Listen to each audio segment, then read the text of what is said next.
What is alala? The word alala is a Tagalog root word. It is a noun and can be translated as concern, worry, or qualm. It is synonymous to Tagalog word balisa. Natives don't say the word alala as it is in their daily conversation. However, with the use of prefix or suffix, alala can give you lots and lots of derived words.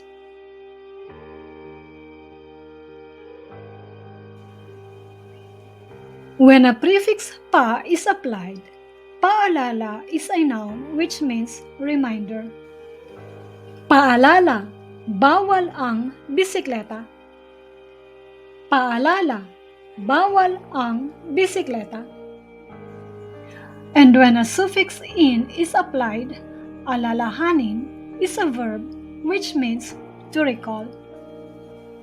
Alalahanin mo ang unang aralin natin. Alalahanin mo ang unang aralin natin.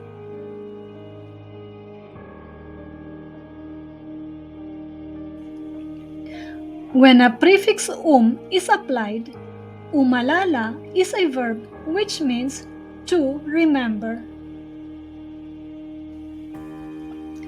Tuwing unang araw ng Nobyembre, ang mga Pilipino ay umaalala sa mga namatay. Tuwing unang araw ng Nobyembre, ang mga Pilipino ay umaalala sa mga namatay.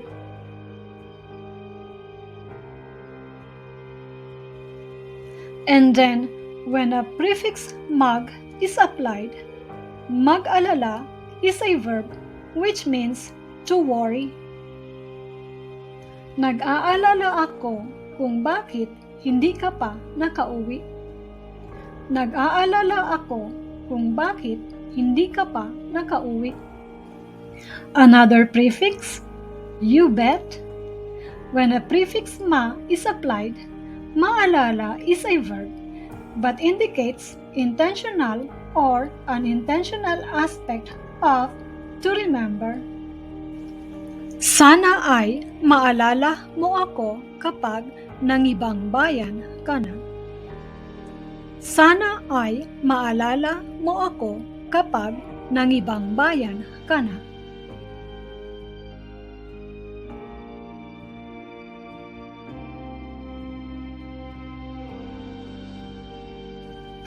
And lastly, when a prefix maka is applied, maka-alala is a verb which means ability to remember.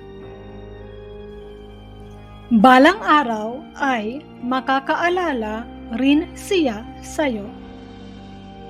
Balang araw ay makakaalala rin siya sa'yo.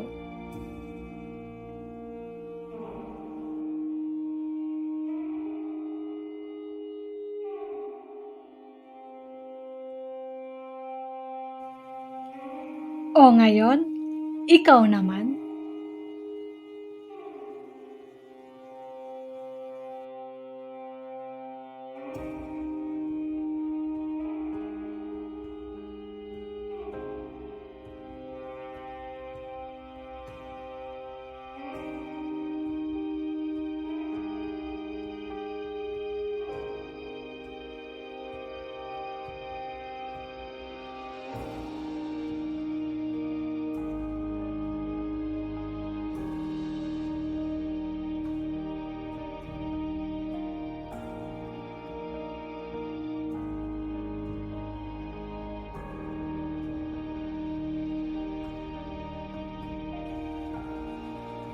Alalahanin mo ang mga ito.